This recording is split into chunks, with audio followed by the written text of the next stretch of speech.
Bonjour, nous allons aujourd'hui voir l'eau dans notre environnement et nous allons essayer de répondre aux questions suivantes. Où trouve-t-on de l'eau? Quelle est l'importance de l'eau pour l'homme? Quels sont les états physiques de l'eau? Détermination du cycle de l'eau. Comment savoir si une substance contient de l'eau? Et nous allons terminer par voir quelques utilisations de l'eau.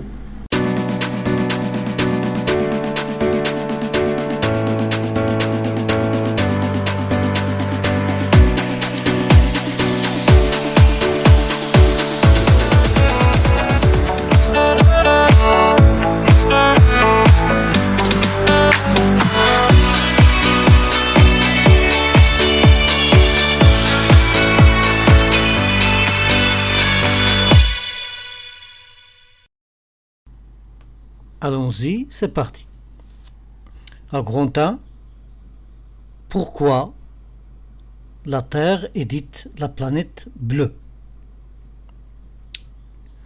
On sait que l'eau est une ressource naturelle indispensable pour la vie de l'humanité ainsi que toute espèce animale ou végétale sur la Terre.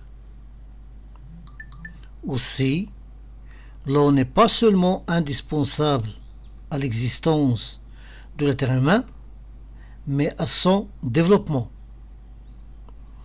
Elle est utilisée dans l'industrie, l'agriculture et autres. La Terre est souvent appelée la planète bleue car l'eau occupe plus de 72% sur sa surface, qui est de l'ordre de 500 millions de kilomètres carrés. Aussi, le volume de l'eau sur la Terre est estimé à 1400 millions de kilomètres cubes, donc soit en litres, un nombre très grand. L'ensemble des réserves d'eau de la Terre s'appelle l'hydrosphère. On distingue deux sortes d'eau. L'eau salée, presque la totalité de l'eau sur la Terre est concentrée dans les océans, les mers, et elle est imbuvable tel qu'il est. L'autre type d'eau, on l'appelle l'eau douce, est une ressource rare car elle ne présente que 2,8% de l'ensemble des réserves d'eau disponibles sur Terre. Elle se trouve dans les glaces, les cours d'eau, les lacs, les eaux souterraines et l'atmosphère. Deuxièmement, les réserves de l'eau douce. Comme vous le voyez sur le schéma, la répartition de l'eau douce sur Terre, qui constitue 2,7 de l'eau totale sur Terre, soit 39,2 millions de kilomètres cubes, ça donne donc 1% d'eau douce superficielle facilement accessible, soit donc 0 ou bien 300 92 000 km3 et 20% d'eau souterraine qui va nous donner donc 7 millions,84 km3. Alors que l'autre partie qui se trouve dans les calottes glaciaires et les glaciers et qui constitue donc 79% de l'eau douce, soit environ de 30,968 millions de kilomètres cubes. On va s'intéresser à l'eau douce facilement accessible. De cette eau, on va trouver que 1% de cette eau, elle est utilisée ou bien elle est consommée par les plantes. Donc ça va donner dans les 3,96 000 km3 d'eau. 1% de cours d'eau, ça va donner la même chose, 3,96 km3 1000, 3,96 000 km3 d'eau douce. On trouve aussi cette eau dans l'atmosphère et ça a un pourcentage de 8%. Et donc ça va nous donner à peu près 31,68 000 km3. Aussi, on va le trouver sous forme d'humidité du sol et qui constitue à peu près 38%. Et donc ça va donner 150,48 000 km3 et le reste se trouve dans les lacs et ça donne à peu près 52% et donc ça va nous donner 205,92 km3. Notons ici quelques remarques. La première, les réserves d'eau douce doivent être protégées. La deuxième, contrairement à l'eau salée, l'eau douce peut être bue par les animaux. Elle est utilisée pour l'irrigation dans l'agriculture. La plupart des plantes ne supportent pas l'eau salée. Elle peut être aussi utilisée pour se laver car l'eau salée neutralise en partie les effets du savon et laisse du sel sur la peau en séchant. Troisièmement, l'importance de l'eau pour l'homme. L'eau joue un rôle déterminant pour la vie de l'être humain. En l'occurrence, un bébé est constitué de presque de 75% d'eau. Un enfant, un adolescent, est constitué de presque de 70% de l'eau. Alors qu'un adulte est constitué de presque de 60% d'eau. Donc, un adolescent de 45 kg contient 30 litres d'eau. Car on sait que 1 litre d'eau pure pèse 1 kg. Et donc, l'adolescent qui pèse 45 kg, il a 30 kg d'eau et 15 kg pour le reste. Et chaque jour, par la respiration, la transpiration et l'urine, notre corps rejette plus de 2 litres d'eau. Alors c'est 0,5 pour la respiration, 0,5 litres pour la transpiration et 1 litre à peu près pour l'urine chaque jour.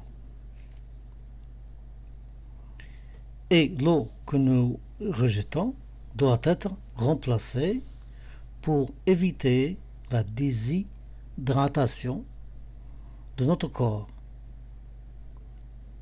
C'est pourquoi nous devons boire plus de 2 litres d'eau par jour. À peu près 1,5 litre provenant de boissons directement et le reste, c'est-à-dire 0,5 litres, étant fourni par les aliments. Voyons maintenant les proportions de l'eau dans différentes parties de notre corps. Alors on voit que le cerveau est constitué de 76% d'eau. Les poumons 78, le cœur 79, l'estomac et l'intestin donc 75, les reins 81%, les os 22,5%, les muscles 75%, le sang 79% et la peau 70%. Quatrièmement, les états physiques de l'eau. On distingue pour toute substance sur Terre 3 états différents. L'état liquide, l'état solide et l'état gazeux. En particulier, l'eau est l'une des substances qui a la particularité de se trouver dans ces 3 états. On le trouve à l'état solide sous forme de glace, présente dans les glaciers, la banquise, la grêle. On la trouve également sous forme de neige constituée de minuscules cristaux de glace. À l'état liquide, on peut citer les cours d'eau, les mers, les océans, la pluie, ainsi que les nuages et les brouillards, constitués de minuscules gouttelettes d'eau. À l'état gazeux, on trouve la vapeur d'eau dans l'air, mais invisible à l'œil nu. Remarque, comme l'eau existe sous les 3 états, on peut penser qu'elle peut passer d'un état à un autre. Ce phénomène s'appelle changement d'état. Il existe 6 changements d'état. Le premier, la fusion, le passage de l'état solide à l'état liquide. Deuxièmement, vaporisation, passage de l'état liquide à l'état gazeux. Troisièmement, condensation, passage de l'état gazeux à l'état solide. Puis, quatrièmement, sublimation, passage de l'état solide à l'état gazeux. Cinquièmement, liquéfaction, le passage de l'état gazeux à l'état liquide. Et sixièmement, solidification, le passage de l'état liquide à l'état solide. Cycle de l'eau. Depuis plus de 4 milliards d'années, c'est à peu près l'âge de la Terre. La quantité d'eau présente dans la Terre n'a pas varié, mais elle est présente sous de nombreuses formes différentes et temporaires et subit une série de transformations sous l'action du soleil, c'est-à-dire en température, et du vent, entre parenthèses, la pression. Donc, entre la Terre et le ciel, la même eau est en circulation permanente depuis des milliards d'années, suite à une série de transformations d'un état à un autre, formant ainsi un cycle dit cycle de l'eau. Le cycle de l'eau est formé lui aussi par des changements d'état et de situation de l'eau. On trouve évaporation. Sous l'effet du soleil et du vent, l'eau des lacs, des rivières et des océans s'évapore.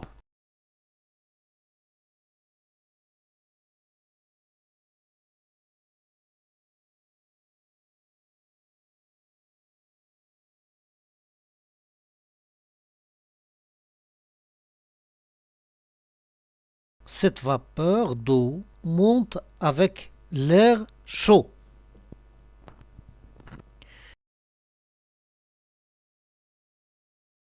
La condensation. En altitude, l'air froid fait condenser la vapeur d'eau qui se transforme en petites gouttelettes, formant ainsi les nuages.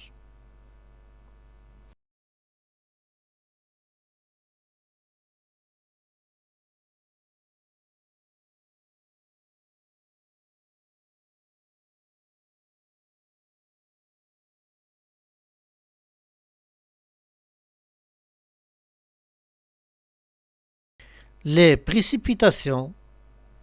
Lorsque les gouttelettes d'eau ou des nuages deviennent trop lourdes, elles tombent sous forme de pluie, de neige ou de grêle.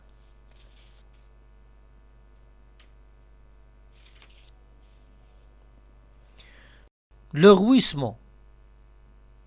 Une partie de l'eau des précipitations s'écoule en surface, alimentant ainsi les rivières, les fleuves, jusqu'à les océans ou les lacs.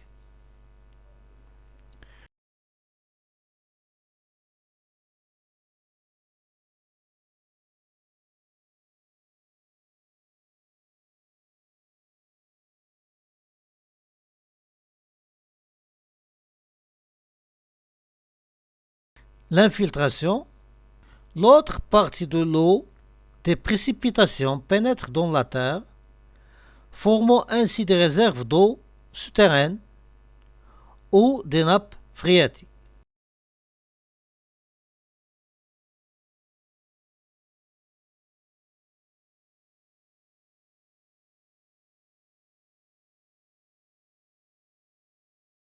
Le cycle d'eau est donc une succession d'évaporation, condensation, précipitation, infiltration et ruissellement. Remarque importante. Le cycle d'eau peut modifier les quantités d'eau dans chacun des états physiques. C'est ce que notent chaque jour les changements météorologiques. Mais le cycle d'eau ne peut en aucun cas nous apporter une nouvelle eau plus que ce qu'il y a sur Terre. En conclusion, le cycle d'eau sert à renouveler les ressources naturelles de l'eau sans changer sa quantité sur Terre. Septièmement, test de reconnaissance de l'eau. Pour détecter la présence de l'eau dans une substance, on utilise le sulfate de cuivre anhydre. Sachez que le sulfate de cuivre anhydre est une poudre blanche qui devient bleue au contact de l'eau. Remarque, et dans l'air, y a-t-il de l'eau? La réponse est oui, car si on laisse le sulfate de cuivre à l'air libre pendant plusieurs heures, on constate qu'il bleuit, c'est-à-dire il devient bleu, et donc l'air contient de l'eau. Dernier point, l'utilisation de l'eau. On utilise de l'eau dans de nombreux domaines. L'usage domestique, boissons, linge, cuisine, toilette, préparation des repas, arrosage des jardins, etc.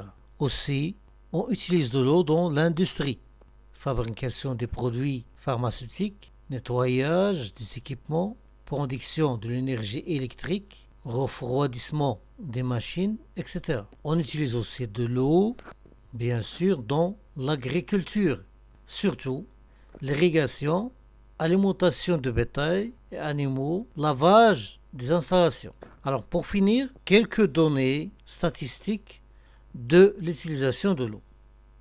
Au Maroc, chaque habitant consomme en moyenne 70 litres d'eau par jour pour ses besoins domestiques. Et dans le monde, on peut donner les statistiques approximatives suivantes.